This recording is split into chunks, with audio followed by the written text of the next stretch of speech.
Ustaz Muhammad Fazli Al-Yamani. Assalamualaikum Ustaz. Waalaikumsalam warahmatullahi ta'ala wabarakatuh. Baik, terima kasih Kekundi untuk sekian kalinya ya. Ya, sama. Ya, kita nak sambung hari ini Ustaz ya, dan para pendengar untuk perkongsian sambungan kitab Matan Subat ya. Dan ya, saya. Silakan Ustaz. Taib. Assalamualaikum warahmatullahi ta'ala wabarakatuh. Bismillahirrahmanirrahim. Alhamdulillahi rabbil alamin. Wabihi nasta'in ala umuri dunya wa din.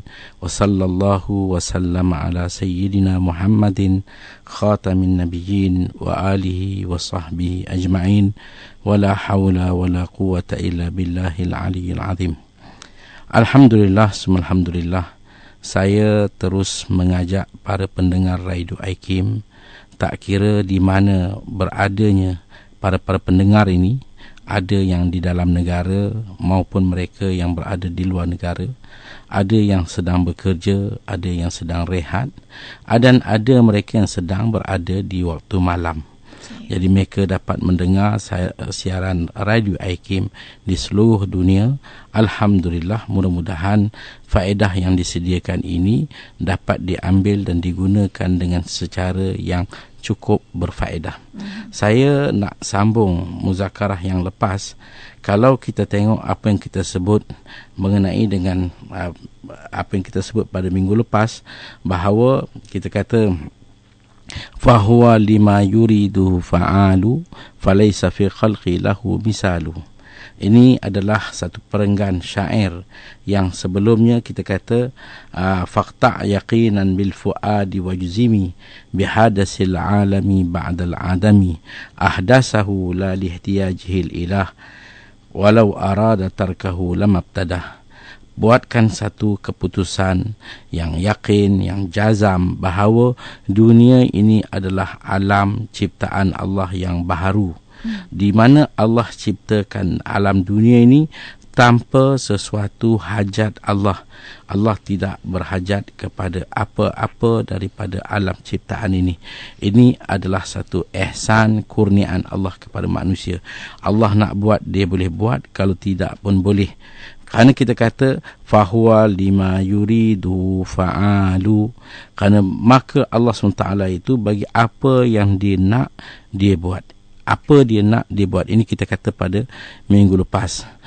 Walaysa fil khalqi lahu mithalu. Jadi dua faedah yang ada di sini kita telah sebut pada minggu lepas. Fahuwa lima yuridu fa'alu, apa yang Allah nak. Maknanya apa yang berlaku dalam dunia ini yang kita nampak, sama ada bil fi'li atau bil quwwah. Apa maksud bil fi'li? Kita buat, atau bil quwwah, kita terbuat. Macam ada benda kita tak ada rancang, tapi benda itu berlaku. Macam contohnya, wala'ayazubillah, kita kata accident. Tak ada siapa pun pernah merancang supaya kereta dia berlanggaran ataupun berlaku kematian, tetapi berlaku. Maka itu adalah kehendak Allah, luar daripada kemampuan kita. Allah nak, dia buat. Itu kerana kita ni yang perlu kita faham, kita adalah makhluk Allah. Kita adalah ciptaan Allah. Jadi Allah yang menyusun, Allah yang mengatur. Dia buat segala-galanya, dia yang buat. Nampak kita secara kasbi kita, hakikatnya Allah. Kita nampak kita makan, hakikatnya yang mengenyangkan kita Allah. Jadi itu yang kita kata fahuwa lima yuriduhu fa'alu walaysa fi khalqi lahu misalu. Ini satu faedah yang kedua. Apa dikata di sini? Walaysa fi khalqi. Tidak ada pada makhluk, tidak ada pada manusia, pada ciptaan Allah, lahu misalu, yang ada perumpamaan atau persamaan dengan Allah. Tidak ada sesuatu daripada segala-galanya. Laisa fil khalqi bi asrihim lahu misal. Tidak ada pada segala makhluk daripada sekecil sampai sebesarnya yang ada persamaan dengan Allah. Tidak ada. Kenapa? Li'annahu law hasalat al-mumasalatu, kalau ada persamaan bainahu wa baina khalqihi, antara Allah dengan makhluk. Kalau orang kata Allah ni dia sama dengan malaikat, dia sama dengan pokok, dia sama dengan gunung, besar dia, saiz dia besar laut, saiz dia itu ini, maka itu tidak sama sekali. Tidak ada satu makhluk pun bi asrihim, makna daripada sekecil sejumlah segala-galanya tidak ada persamaan dengan Allah. Kalau ada persamaan, maka dah tentulah dia bukan satu. Lam yakun wahidan, dia bukan satu. Sebab itu bila kita kata qul huwallahu ahad, katakanlah olehmu bahawa Allah itu satu. Mana lagi boleh kita kata satu kalau sudah ada persamaan? Kalau ada sesuatu yang mempunyai rupa sama atau sifat sama atau apa pun persamaan, maka tidak lagi dikata benda itu satu. Dan sudah jadi Allah itu dia adalah Khaliq, pencipta.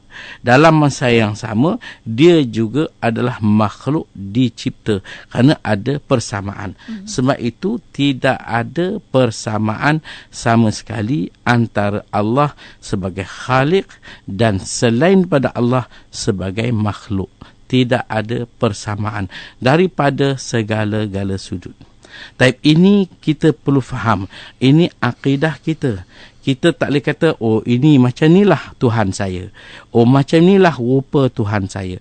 Oh besar inilah, di sinilah. Tidak ada. Sebab itu apa yang ada pada makhluk, tidak ada pada Allah. Kita kata makhluk contohnya. Apa yang ada pada makhluk? Makhluk berjasad. Makhluk berarah. Makhluk berbentuk, makhluk berrupa, dan itu tidak pada Allah SWT. Dia tidak berrupa, dia tidak berjasad, dia tidak bertempat, dia tidak berarah. Itu Allah SWT.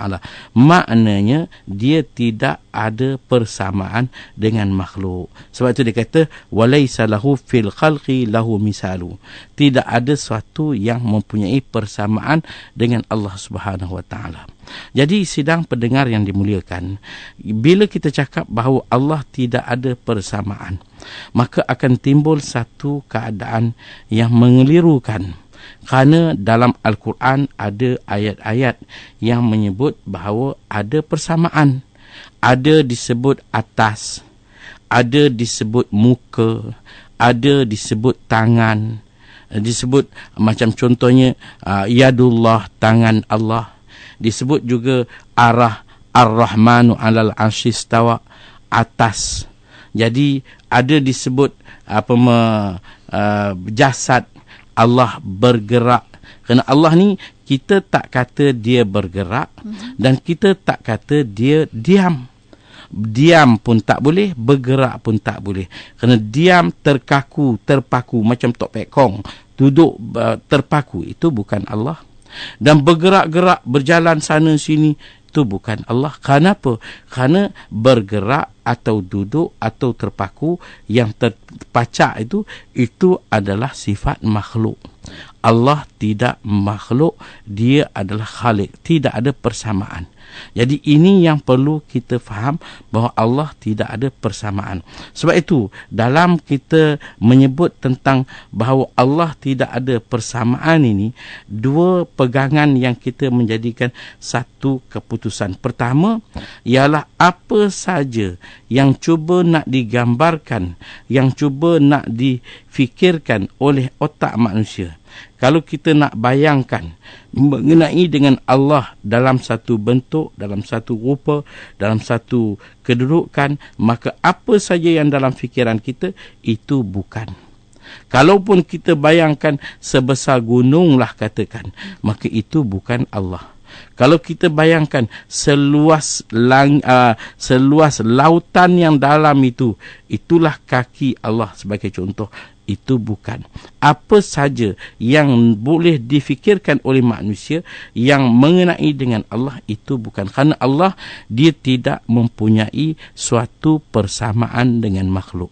Sebab itu di sini kalau kita tengok menjadi satu pegangan akidah ahli sunnah wal jamaah bahawa Allah tidak mempunyai persamaan dengan sesuatu apa sahaja.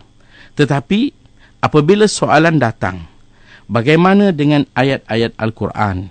Bagaimana dengan hadis-hadis yang menyebutkan tentang kedudukan Allah yang disebut seperti apa yang ada pada makhluk? Maka di sini ulama bahagikan pendapat kepada dua pendapat yang berbeza. Satu dipanggil pendapat salaf. Pendapat salaf ini adalah pendapat yang telah menjadi pegangan bagi mereka pada 500 tahun awal Islam, ataupun setengah mengatakan 300 tahun awal Islam. Maknanya di tahun 100, kedua dan ke-300 awal Islam, mereka ini dipanggil kelompok salaf. Apakah pendirian salaf? Pendirian salaf ialah menafikan makna zahir dan menyerahkan makna hakikat kepada Allah. Menafikan makna yang zahir dan menyerahkan hakikatnya kepada Allah. Sebagai contoh, kalau dikatakan bahawa ayat yang dikatakan Ar-Rahmanu 'alal arsyistawa, selalu membawa ayat ini, Ar-Rahmanu 'alal arsyistawa. Ar-Rahman Allah, ala tu mana atas, arsh arash, istawa duduk. Jadi bagaimana yang dikatakan Allah itu duduk? Maka pendapat 300 tahun atau 500 tahun awal Islam, mereka berkata istiwa'un la na'lamuhu. Maknanya dikata, bila kata Allah itu istiwa', Allah itu perkataan istiwa' itu maknanya bukan duduk macam kita. Macam mana? Allah saja yang lebih mengetahui. Mereka memakai kaedah tafwidh, iaitu menyerah hakikat sebenarnya kepada Allah. Bila kata Allah duduk, maksudnya bukan macam kita. Macam mana? Allah yang lebih mengetahui. Itu dipanggil pendapat salaf. Bukan macam duduk, kalau kita kata duduk atas kursi, duduk atas apa, duduk yang ada alas jisim yang kita ambil haiz, tapi Allah bukan. Jadi macam mana? Dinafikan secara zahir, bukan seperti yang zahir. Hakikatnya ialah, maksud di sini Allah yang lebih mengetahui. Ini pendapat salaf, pendapat orang yang berada di 300 awal Islam dahulu. Adapun pendapat yang kedua, mereka dipanggil khalaf. Pendapat yang datang kemudian seperti mana yang kita pegang hari ini. Mereka ini akan membuatkan takwil. Mereka akan menakwilkan, kerana ayat itu tak boleh dibaca secara zahir langsung, kerana dia boleh menampakkan kita menjisimkan Allah, menjasadkan Allah, meletakkan Allah di satu sudut. Sebab bagi kita, kalau kita kata kanan, kiri, depan, belakang, atas, bawah, itu adalah makhluk. Dan Allah tidak makhluk. Bukan di atas, bukan di bawah, bukan di kanan, bukan di kiri, bukan. Jadi kalau perkataan atas yang disebut istiwa di sini, maksudnya ialah memerintah. Bila kita kata Allah Ar-Rahmanu 'alal arsyistawa, Allah di atas aras memerintah, dipanggil istila, iaitu menguasai, melaksanakan, menjalankan hukum, bukan makna berduduk di atas jisim. Ini apa yang dikatakan oleh pendapat khalaf, iaitu mereka tidak menterjemahkan bahawa yang dikatakan istiwa itu bukan duduk, tetapi yang melaziminya ialah penguasaan. Sebab itu pernah Imam Malik rahmatullahi ta'ala alaih, pernah Imam Malik rahimahullahu ta'ala ditanya tentang ayat ini. Disebut dalam kitab, ada satu orang bertanya kepada Imam Malik, sa'ala rajulun al-imam Malikan an hadhil ayah. Ditanya, wahai imam, apa maksud istawa alal arsh? Ar-Rahmanu istawa alal arsh. Ar-Rahmanu alal arsh istawa. Apa makna Ar-Rahmanu alal arsh istawa? Allah di atas aras sedang istiwa. Amal istiwa.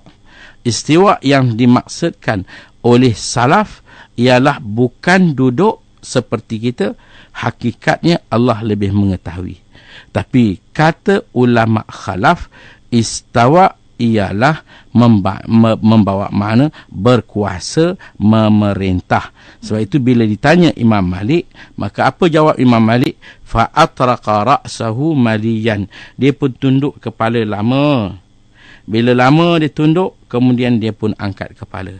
Maka dia kata al-istiwa'u ghairu majhulin. Perkataan istiwa itu suatu yang tidak dijahili. Wal kaifiyatu ghairu ma'qulin. Kaifiyah, bentuk, suatu yang tak boleh diakalkan oleh otak manusia. Wal imanu bihi wajibun. Beriman dengannya suatu yang wajib. Was su'alu anhu bid'atun. Bertanya ayat-ayat begini, dia adalah suatu bid'ah.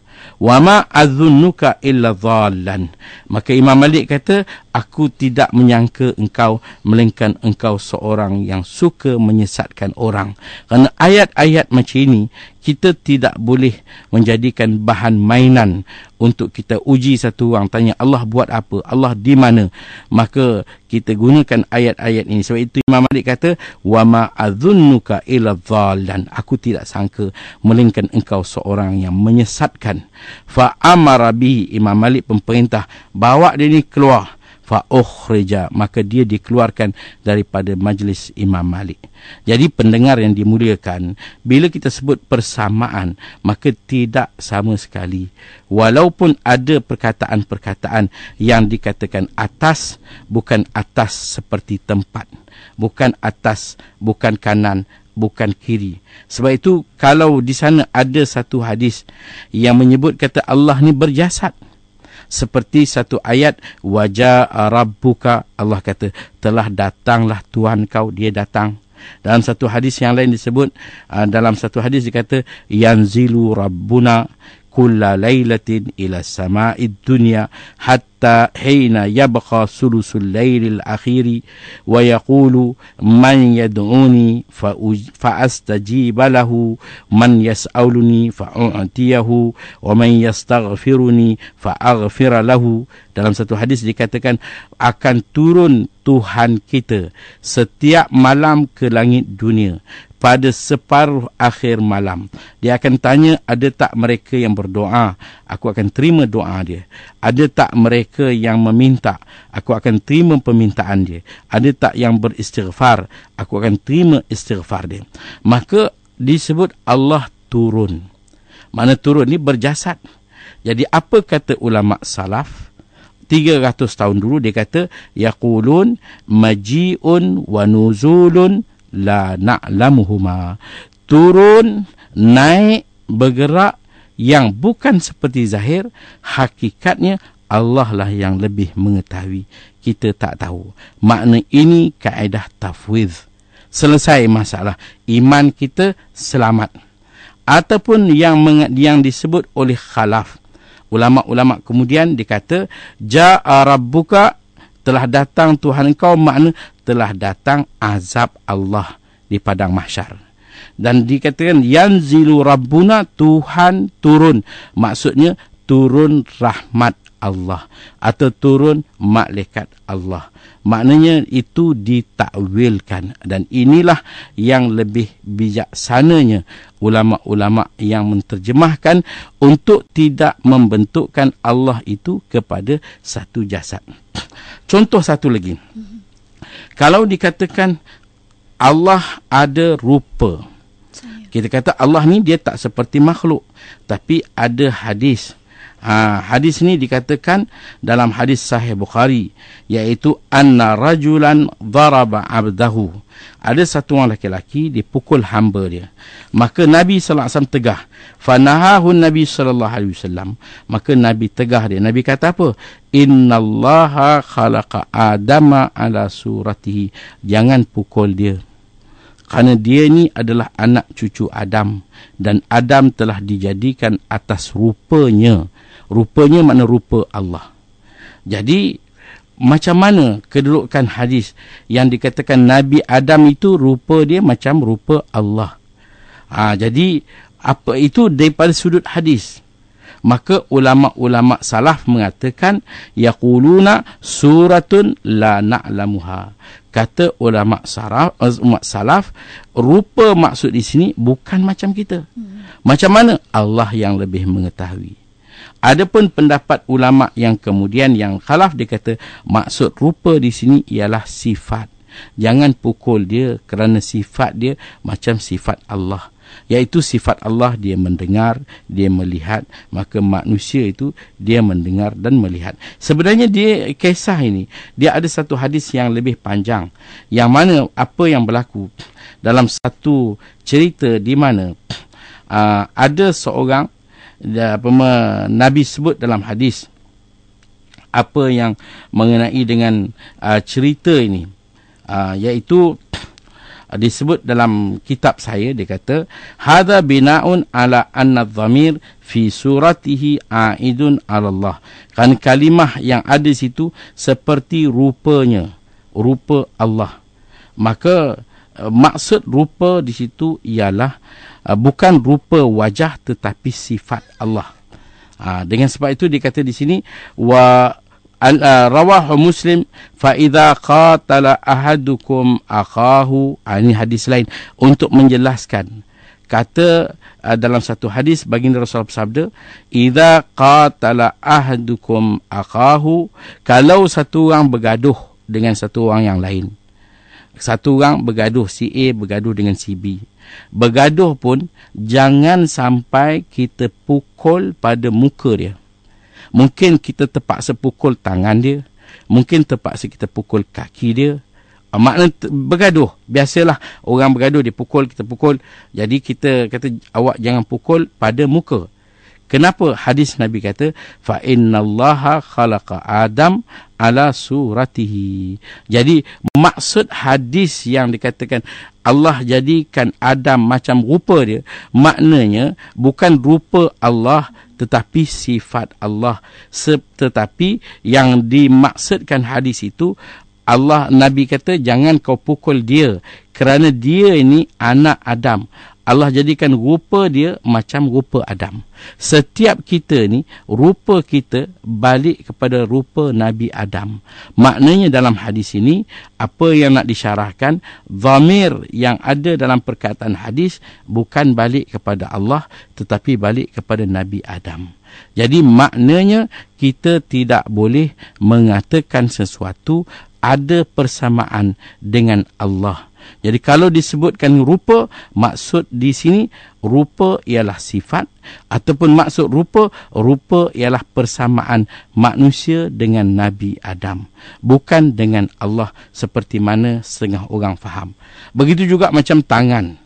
Bila disebut kata tangan, Allah yadullah yabqa wajhullah, tangan Allah, wajah Allah, maka ulama-ulama salaf mengatakan bahawa tangan bukan macam zahir. Macam mana?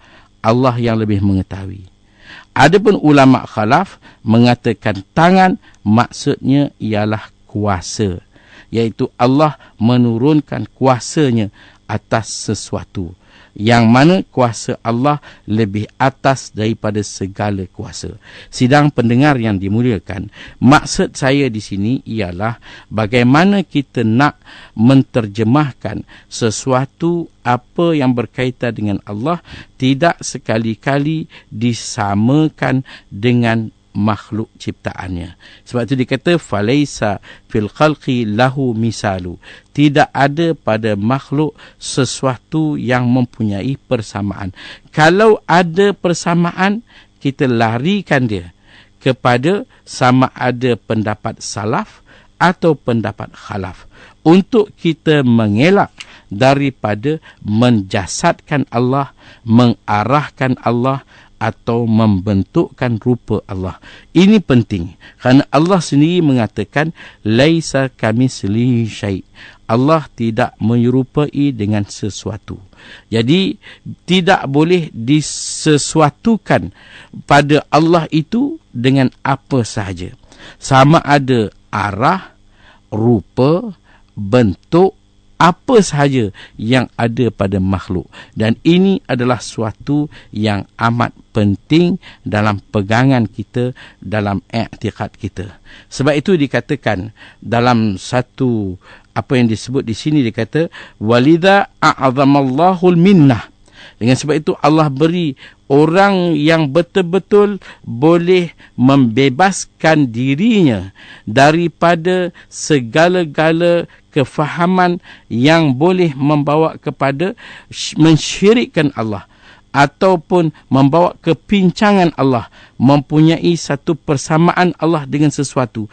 Dia buang semuanya. Allah tidak menyerupai dengan apa saja. Kalau disebut arah, Allah tidak berarah. Kalau disebut jasad, Allah tidak berjasad. Kalau disebut rupa, Allah tidak berrupa. Kalau disebut apa saja yang mempunyai kaitan dengan manusia, maka Allah bukan seperti manusia. Orang yang ada minnah ini, orang yang ada akidah seperti ini, Allah beri mereka satu kelebihan, iaitu membebaskan diri mereka daripada apa-apa perhambaan kepada dunia. Kerana mereka telah membebaskan akidah mereka, tidak meletakkan Allah mempunyai persamaan dengan sesuatu. Sebab itu, dua mazhab yang menjadi mazhab besar yang ada dalam dunia Islam yang menyelamatkan kita, sama ada dipanggil salaf, itu bagi yang terawal, ataupun kita yang dipanggil khalaf. Sebab itulah kisah yang saya bawa Imam Malik tadi, bila ada orang bertanya tentang Ar-Rahmanu 'alal 'arsy istawa, dia begitu marah sekali dengan menyuruh, setelah dia jawab al-istawa ghairu majhul wal kaif ghairu ma'qul wal iman wajib was su'alu anhu bid'ah wa ma adhunnuka illa dhallan fa amara bihi fa ukhrij. Maka dikata di sini, istiwa itu bukanlah suatu yang dijahili, dan kaifiyah itu bukan suatu yang boleh diakalkan. Iman dengannya adalah wajib, mempersoalkannya adalah bid'ah. Saya tidak sangka melainkan engkau seorang yang sesat. Jadi dengan itu, sidang pendengar yang dimuliakan, kita kena berhati-hati dalam meletakkan pegangan kita. Bila kita cakap mengenai dengan Allah, maka dia tidak ada sesuatu apapun yang boleh disamakan dengan makhluk, kerana dia adalah khaliq dan kita adalah makhluk. Sebab itu dikata tadi, laisa fil khalqi bi asrihim lahu misalun. Tidak ada pada makhluk ini, daripada segala-galanya, daripada sekecil-kecilnya, daripada apa pun. Kalau kita tengok pada kita ni, daging kita, tulang kita, darah kita, tubuh badan kita, suara kita, mata kita, rambut kita, apa pun tidak ada persamaan kepada Allah. Allah tidak seperti kita. Dia tidak bernyawa, dia tidak bernafas, dia tidak beroksigen, dia tidak bermasa, dia tidak bertempat, dia bukan makhluk.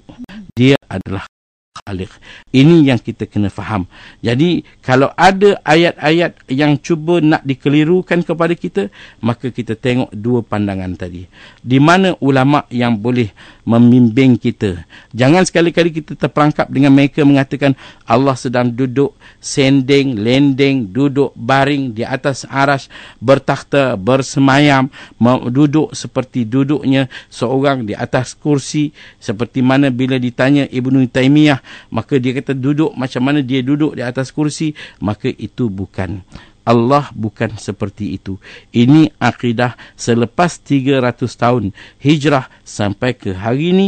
Inilah ahli sunnah wal jamaah yang menjadi pegangan. Mereka tidak menerima apapun persamaan antara makhluk dengan Allah, dengan mengatakan bahawa Allah tidak serupa dengan makhluk. Dan itu jelas dalam Al-Quran bila Allah mentakkidkan, memperkukuhkan perkataannya dengan mengatakan laisa kamitslihi syai', laisa tidak seperti, misli seperti, sesuatu, makna ditakkidkan tidak sekali-kali dia mempunyai satu persamaan dengan segala makhluk. Jadi saya harap dengan perkataan yang disebut oleh pengarang kitab di sini, bahawa apa yang dikatakan fahuwa lima yuridu fa'alu walaysa fi khalqi lahu misalu, bahawa Allah itu apa yang dia nak dia buat dan tidak ada padanya sesuatu yang mempunyai persamaan dengan makhluk. Jadi sebab itu ringkasannya dua perkara.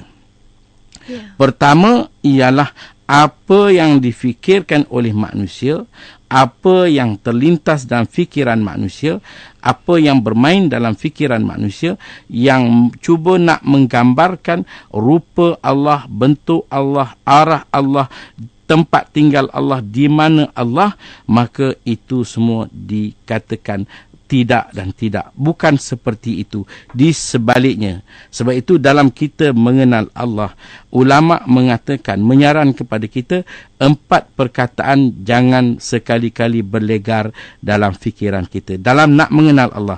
Pertama, jangan ada perkataan di mana. Jangan ada usaha, jangan ada kajian, jangan ada apa bentuk usaha untuk kita mendapatkan jawapan Allah ini sebenarnya dia di mana. Tak boleh, kerana dia bukan makhluk, dia adalah khalik. Dia tidak mengambil tempat, kerana tempat dan masa ciptaan Allah. Allah adalah pencipta kepada tempat, dicipta dunia. Allah juga pencipta kepada masa, dicipta matahari, bulan dan sebagainya. Yang kedua, perkataan bagaimana. Bagaimana rupa, nak kenal rupa sebenarnya, maka itu tak boleh dikaji, tak boleh diusahakan, kerana dia tidak menyerupai makhluk. Yang ketiga, bila semenjak mana dia sebagai Tuhan, tak boleh difikirkan, kerana dia zat yang tidak ada mula. Berapakah sebenarnya Tuhan yang memerintah, tak boleh difikirkan, kerana dia adalah satu yang tunggal. Jadi kalau kita ditanya Allah di mana, sebagai penyelesaian kita kata Allah tidak mengambil tempat. Dia tidak di kanan, di kiri, di atas, di bawah, kerana itu semua adalah ciptaan dia. Allah bagaimana? Dia tidak menyerupai dengan sesuatu. Allah zat yang tidak ada mula dan dialah satu zat yang tunggal. Sidang pendengar yang dimuliakan, mudah-mudahan satu pencerahan yang ringkas di sini untuk kita terima pegangan kita, falaisa fi khalqi lahu misalu, tidak ada pada makhluk suatu persamaan dengan Allah. Kalau ada orang cuba nak kata Allah ada tangan, maka tangan sudah ada makhluk, itu bukan Allah. Kalau ada orang cuba nak mengatakan Allah ada kepala, macam contohnya dalam ayat wa yabqa wajhu rabbika zul jalali wal ikram, wa yabqa wajhu rabbika, akan kekal muka, maka nak dikatakan muka, maka itu bukan Allah. Ayat ini macam mana? Dua pandangan. Pandangan salaf, bukan macam muka kita, macam mana? Allah yang lebih tahu. Maksud khalaf, maksud muka di sini ialah bukan muka yang kita tengok, tetapi zat Allah yang kekal.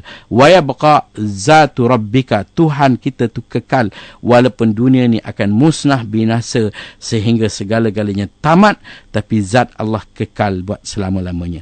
Itulah akidah dan pegangan kita yang kita nak bawa sehingga kepada kita menghadap Allah Subhanahu Wa Taala. Sidang pendengar yang dimuliakan, saya nak akhirkan di sini dengan mengatakan kita punya syair kita ataupun bait kita pada hari ini ialah walaysa fi khalqi lahu misalu fahuwa lima yuridu fa'alu walaysa fi khalqi lahu misalu, bahawa Allah itu bagi apa yang dia nak dia buat, dia berkuasa kerana dia mencipta segala-galanya. Walaysa fi khalqi lahu misalu, dan tidak ada pada makhluk sesuatu yang ada persamaan dengan Allah. Allah zat yang bersih, yang suci, kita daripada segala kekurangan, kepincangan, yang tidak ada kelemahan, segala kesempurnaan adalah Allah Subhanahu Wa Taala. Dialah zat yang paling sempurna dan sempurna. Dia adalah Khaliq, adapun kita adalah makhluk yang mempunyai berbagai-bagai kekurangan dan kepincangan. Wallahu a'lam bishawab. Baik, terima kasih banyak-banyak Ustaz atas pencerahan yang cukup mendalam dan juga jelas ya tentang bagaimana yang dikatakan Allah tu. Dan kita nak buka sesempatnya mungkin ya Ustaz ya, dan juga para pendengar, anda hubungi kami sekarang 03 6205 1500 untuk interaksi dengan Ustaz di Konti. Dan juga boleh cara kedua like kami di Facebook ikim.fm ataupun SMS ya, cara ketiga. Tapi pastikan anda berdaftar dulu menjadi rakan SMS kami, dan barulah anda boleh typekan ikim, jarakkan soalan anda dan hantar ke 39111. Terus saja ke Facebook Ustaz. Okey, Noraini Kamal bertanya, okey Ustaz, solat tahajud dan duha adalah solat sunat yang sangat besar ganjarannya. Jika setiap waktu itu saya gantikan dengan solat taubat dan qada, adakah saya dapat juga pahala solat sunat tersebut tanpa saya mengerjakan solat sunat yang khusus itu? Baik. Kalau kita lihat di sini, solat sunat adalah suatu usaha tambahan dalam kita mendapatkan segala kekurangan yang ada dalam solat-solat fardu, sama ada solat duha maupun solat tahajud. Tetapi bagaimana kita nak tambah kalau yang asal itu masih belum cukup? Maknanya kalau dia ada solat-solat qada yang belum selesai, maka kita tak perlu nak cari apa-apa tambahan, selesaikan yang asal. Maka dengan itu, kalau ada qada, apakah kita nak qada atau nak buat duha? Tentu jawapannya kita qada. Kerana duha tu sunat, qada itu wajib. Maka kita buat qada. Kalau kita buat qada di waktu duha, kita dapat pahala duha. Kalau kita buat qada di waktu tahajud, kita dapat pahala tahajud. Jadi di mana waktu kita buat, waktu itu kita akan dapat pahala dengan kita buat qada. Buat qada waktu duha, buat qada waktu tahajud. Bangun malam kita qada solat kita yang lampau, maka kita akan dapat pahala qada dan juga pahala tahajud yang kita ibadat pada waktu itu. Wallahu a'lam. Saya. Seterusnya, yang kedua, pencari hidayah bertanya, Ustaz, jika adalah orang melakukan kesalahan sesama manusia dan sama-sama telah memaafkan, apakah dikira selesai dan apakah kita masih juga diadili serta disoal di mahkamah akhirat kelak mengenai perkara itu? Dan apa pula kes kalau kita memang tak dapat nak maafkan pula seseorang? Baik, kita tengok kesalahan. Ada kesalahan yang membabitkan kita meninggalkan yang wajib ataupun membabitkan kita melakukan perkara yang haram. Ada juga kesalahan yang berkaitan dengan dosa-dosa, dan ada juga kesalahan yang berkaitan kita sesama manusia. Kalau kesalahan kita dengan Allah mungkin akan selesai dengan kita bersedekah, bertaubat, dengan buat kebajikan. Allah akan maafkan kesalahan kita. Tetapi kesalahan kita dengan manusia tidak akan selesai melainkan kita meminta maaf sesama manusia. Sama ada dia nak maafkan kita atau tidak, itu bukan masalah kita. Tapi kita minta maaf. Cuma apakah perlu kita jelaskan sedetailnya kesalahan kita kepada dia, ataupun secara rambang, saya minta maaf, saya telah buat salah kepada kamu, tanpa menyebut. Maka kita lihat, kalau kita cerita apa kesalahan kita yang kita buat, membuatkan dia menjadi marah dan menjadi lebih masalah. Kita kata saya umpat kamu, saya maki kamu, saya kecam kamu, saya kata macam-macam kepada kamu di belakang kamu, dia membuatkan lebih marah, maka kita tak perlu nak mendetailkan. Kerana nanti membuatkan keadaan lebih keruh. Jadi dengan sebab itu kita minta maaf kepada seseorang yang kita umpat dia, yang kita tohmah dia. Maka kalau dia kata saya tak maaf pun tak ada masalah. Yang penting usaha kita minta maaf. Allah lebih memaafkan kita. Tetapi kita kena minta maaf kerana ini kesalahan. Kalau kesalahan ini berkaitan dengan harta, maka kita terambil duit dia, kita tipu dia, kita mungkir janji kepada dia, hutang dia kita tak bayar, maka kita minta maaf pun tak selesai sehingga kita jelaskan segala hak-hak yang kita ambil daripada dia.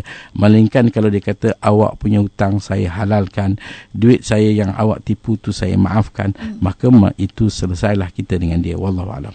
Okey, seterusnya Siti Nurainan binti Anwar bertanya, okey, kita tahu semua yang kita ni Allah yang jaga, tapi bagaimana pula dengan kata-kata yang menyebut, contohnya kita katakan pada anak-anak kecil, bila dia jatuh kita akan cakap malaikat yang jaga, dan ada lagu yang berlirik seperti minta Allah hantar malaikat menjaga seseorang. Macam mana tu, Ustaz? Kita kata Allah jaga manusia, tapi daripada segi hakikatnya memang Allah yang jaga, tetapi apa yang kita sebut di sini bukanlah Allah duduk dengan kita, macam dikatakan Allah bersama dengan kita, iaitu pertolongan Allah, malaikat Allah, nusrah Allah. Sebab itu dikatakan innallaha ma'as sabirin, Allah bersama dengan orang yang sabar. Maksudnya pertolongan Allah bersama dengan orang yang sabar. Allah Allah memelihara, mana Allah mengirim kepada kita pemeliharaannya. Jadi maksudnya kalau kita sebut kata malaikat jaga, maka itu tidak lari daripada asal. Memang Allah tugaskan malaikat-malaikat untuk menjaga kita. 360 malaikat jaga setiap manusia, di setiap sendi tubuh badan kita ni dikawal, dijaga oleh malaikat. Sebab itu kita dapat bergerak, tangan kita dapat bergerak, tangan kaki, semua. Kalaulah sampai masa malaikat-malaikat ni tinggalkan, maka tangan kita jadi jam, kaki kita jadi jam, tak boleh bergerak dan sebagainya, terkaku tu ada yang lumpuh, maka malaikat sampai ke tahap dia dibiarkan sehingga berlakulah aksiden, berlakulah kemalangan, berlakulah kelemasan, mati, terbakar dan sebagainya, kerana dia tidak lagi dijaga oleh malaikat. Okey, seterusnya bulan Rejab tanya, Ustaz, betul ke tidak malam 1 Rejab mempunyai kelebihan tertentu?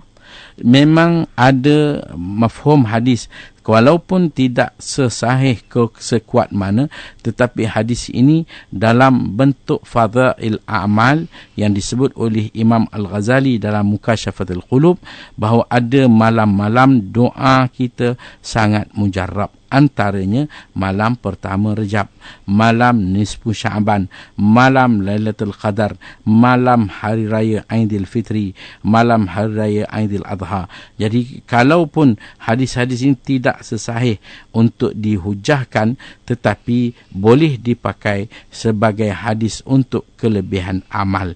Jadi untuk kita buatkan sesuatu, kerana kita sudah hampir untuk melangkah masuk ke bulan Rejab, maka sayugianya kita jadikan bulan ini untuk kita berusaha lebih, bukan seperti bulan-bulan sebelumnya. Okey, yang terakhir sempat kita raikan, Fairuz Basir tanya, Ustaz, saya mimpi disuruh baca banyak zikir ya latif. Apa maksudnya tu? Jadi kalau kita disuruh menyebut ya latif dalam mimpi, maka itu satu mimpi yang baik. Ya latif ni adalah nama Allah. Wahai dia zat yang maha lemah lembut. Kerana Allah ini amat pemurah, amat pengasih. Dia tidak mengambil tindakan macam kita ni ganas, kita ni garang, kita ni seorang yang panas baran.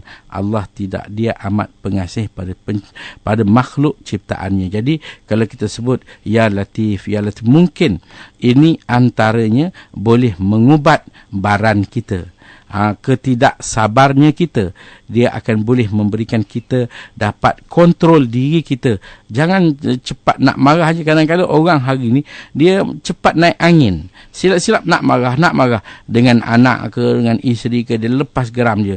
Jadi kadang-kadang yang jadi mangsa horn kereta, yang jadi mangsa pintu sepak. Jadi kita nak, mungkin bila dia suruh ya latif tu, callkan sikit. Jangan cepat nak marah, meradang ni jangan. Ustaz, mungkin ada kesimpulan ringkas daripada apa yang kita bincangkan hari ini? Ringkasan kita hari ini ialah kita kata bahawa 2 mazhab yang menjadi pegangan kita, tidak 3. Salaf, dia menafikan yang zahir, hakikatnya Allah. Khalaf, dia tidak pergi kepada makna asal, dia pergi kepada makna kedua untuk mengelak daripada terjebak kepada sesuatu yang boleh menjasadkan, yang boleh menjisimkan, yang boleh mengarahkan atau membentukkan Allah SWT, yang Allah itu mengatakan dia tidak menyerupai dengan sesuatu yang dikatakan makhluk. Jadi ini kita punya ringkasan kita. Mudah-mudahan apa yang sedang berlaku sekarang ni dalam negara kita, berbagai-bagai kefahaman yang sedang menular masuk. Macam-macam dah jadi rojak.